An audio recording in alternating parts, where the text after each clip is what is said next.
इसका कारण ये है, जब ये शांतमणि मुनि के यहाँ पढ़ रहे थे विद्यालय में, उसी टाइम पढ़ते पढ़ते एक दिन इनकी ड्यूटी लगाई गई कि लकड़ी लेने तुम्हें जाना है। तब भगवान और सुदामा जी को माता ने कहा कि लकड़ी के लिए जाना है, तो सुदामा जी ठीक है वो जाएंगे। उनके लिए माता ने, गुरु माँ जो थी उन्होंने 2 मुट्ठी चावल चने रख लिए थे और आश्रम में कोई अन्न नहीं था। और उसी टाइम पर दुर्वासा ऋषि उनसे आए और कहा, माँ मुझे भूख लगे, कुछ अन्न है क्या कुटिया में? तो गुरु माँ ने दुर्वासा ऋषि को मना कर दिया कि नहीं, अभी कोई आश्रम में अन्न नहीं है। दुर्वासा ऋषि ने सोचा कि ऐसा तो हो नहीं सकता कि इतना बड़ा आश्रम गुरुकुल है, इसमें कुछ अन्न ना हो। आंख बंद करके जैसे देखा तो वह 2 मुट्ठी चावल ही रखे थे।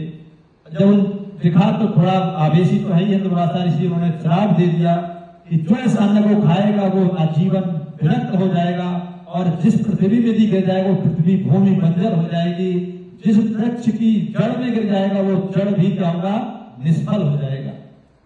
ऐसा जब उसको श्राप दे दिया, और ये श्राप सुदामा जी ने सुन लिया।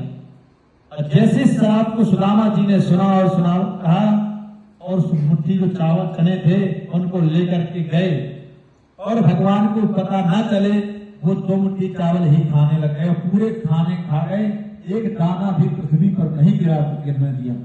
कहा कि मैं ब्राह्मण हूं, मैं विरक्त हो सकता हूं, मैं भिक्षा मांग करके खा सकता हूं, लेकिन मेरा जो मित्र है इसको राजा बनना है, और यदि इस अन्न को इसने खा लिया, बोले ये विरक्त रह करके। और क्या है, क्षत्रियों का धर्म भिक्षा मांगना नहीं है, ब्राह्मणों का मांगना है धर्म। लेकिन क्षत्रिय यदि भिक्षा मांगता है उसका पतन हो जाता है।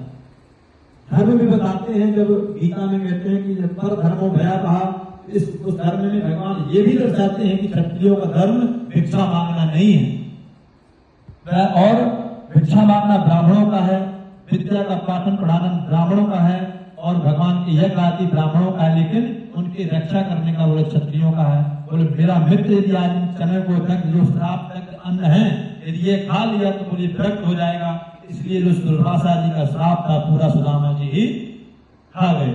और उसको खाने के बाद आज पूरे जीवन विरक्त रह करके, और विरक्तेषु इंद्रियेषु, बोले जो अपनी इंद्रियों से भी विरक्त हैं, इतना विरक्त होने के बाद भी, तब सुदामा जी ने, आज भगवान कहते हैं कि वो दुर्वासा के श्राप का मैंने बहुत पालन कर लिया, अब पालन नहीं हो पाएगा मुझसे, क्योंकि मेरा जो भक्त है वो बहुत परेशान हो गया। भगवान ने जब भक्त को